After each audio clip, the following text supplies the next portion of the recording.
जय भोलेनाथ। दोस्तों, आज के इस वीडियो में आप सुनने जा रहे हैं रवि प्रदोष व्रत की कथा को। जैसा कि हम सभी जानते हैं कि इस समय अधिक मास चल रहा है और हिंदू धर्म में अधिक मास, जिसे हम पुरुषोत्तम मास भी कहते हैं, इसका बहुत ही अधिक महत्व होता है। अधिक मास का दूसरा प्रदोष व्रत 13 अगस्त दिन रविवार को मनाया जाएगा और रविवार के दिन पड़ने की वजह से ही इस व्रत को रवि प्रदोष व्रत के नाम से जाना जाता है। प्रदोष व्रत त्रयोदशी तिथि पर रखा जाता है और प्रदोष व्रत के दिन भगवान शंकर के साथ साथ माता पार्वती और उनके समस्त परिवारजनों की पूजा की जाती है। ऐसा माना जाता है कि प्रदोष व्रत के दिन भगवान शिव समेत उनके समस्त परिवारजनों की सच्चे मन से पूजा आराधना करने से आपके जीवन के समस्त दुख तकलीफ दूर हो जाते हैं। साथ ही शास्त्रों में ऐसा भी कहा गया है कि प्रदोष व्रत के दिन यदि आप व्रत रखते हैं तो आपको इस दिन प्रदोष काल के समय में भी भगवान शिव और माता पार्वती की पूजा करनी चाहिए। इसका बहुत ही विशेष महत्व होता है। ऐसा माना जाता है कि प्रदोष काल में भगवान शिव बहुत ही प्रसन्न मुद्रा में होते हैं और ऐसी स्थिति में भगवान शिव की पूजा करने से आपकी सभी मनोकामनाएं अवश्य ही पूर्ण होती है। प्रदोष काल के समय की बात करें तो प्रदोष काल शाम के 7:03 से लेकर 9:12 तक रहेगा। इस अवधि के दौरान आप अवश्य ही भगवान शिव समेत उनके समस्त परिवारजनों की पूजन करें। इससे आपकी सभी मनोकामनाएं अवश्य ही पूर्ण होंगी। प्रदोष व्रत के दिन पूरे विधि विधान से भगवान शिव और माता पार्वती की पूजन करने के बाद आपको प्रदोष व्रत की कथा अवश्य ही सुननी चाहिए। अब आप सुने प्रदोष व्रत की कथा को। प्रदोष व्रत की कथा के अनुसार किसी गांव में एक बहुत ही गरीब ब्राह्मण निवास करता था। उसकी पत्नी बहुत ही धार्मिक प्रवृत्ति की थी और भगवान भोलेनाथ की परम भक्त थी और हमेशा ही भगवान शिव को समर्पित प्रदोष व्रत रखा करती थी। उस ब्राह्मण ब्राह्मणी का एक पुत्र था। एक समय की बात है, उसका पुत्र गंगा स्नान करने के लिए गया।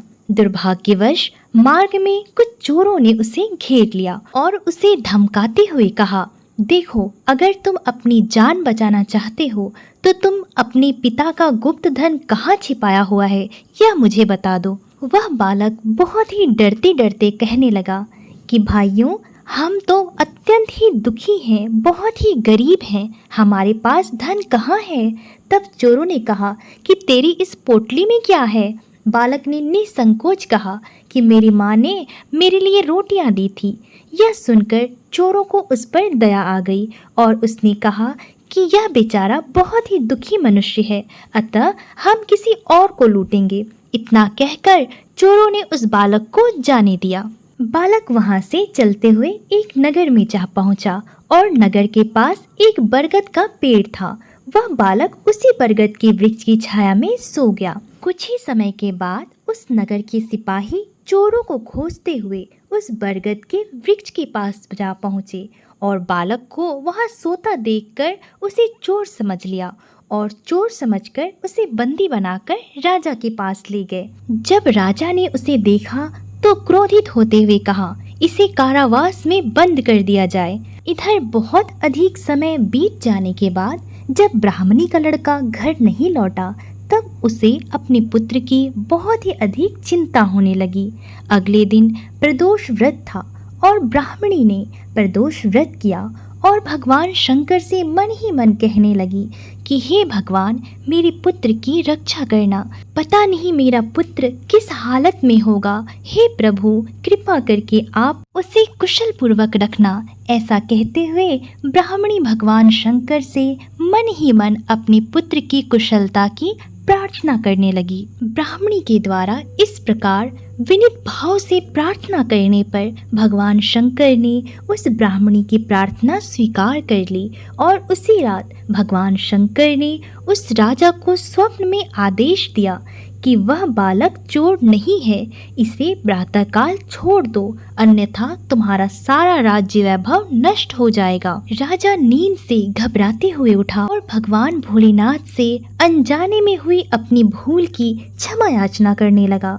प्रातःकाल राजा ने भगवान शिव की आज्ञा के अनुसार उस बालक को कारावास से मुक्त कर दिया और फिर राजा ने उस बालक से पूछा कि पुत्र, तुम इस अवस्था में किस प्रकार आए? तब बालक ने अपनी सारी कहानी राजा को कह सुनाई। सारा वृतांत सुनकर राजा ने अपने सिपाहियों को उस बालक के घर भेजा और उसके माता पिता को राज दरबार में बुलाया। उसके माता पिता ने जब राज सिपाहियों को अपने द्वार पर देखा तो देखकर बहुत ही भयभीत हो गए और डरते हुए राज दरबार में पहुंचे।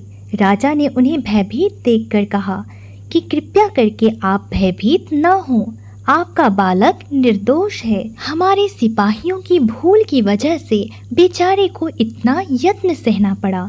इसके पश्चात राजा ने ब्राह्मण को 5 गांव दान में दिए, जिससे कि वे सुखपूर्वक अपना जीवन व्यतीत कर सके। इस तरह ब्राह्मण आनंद से रहने लगा।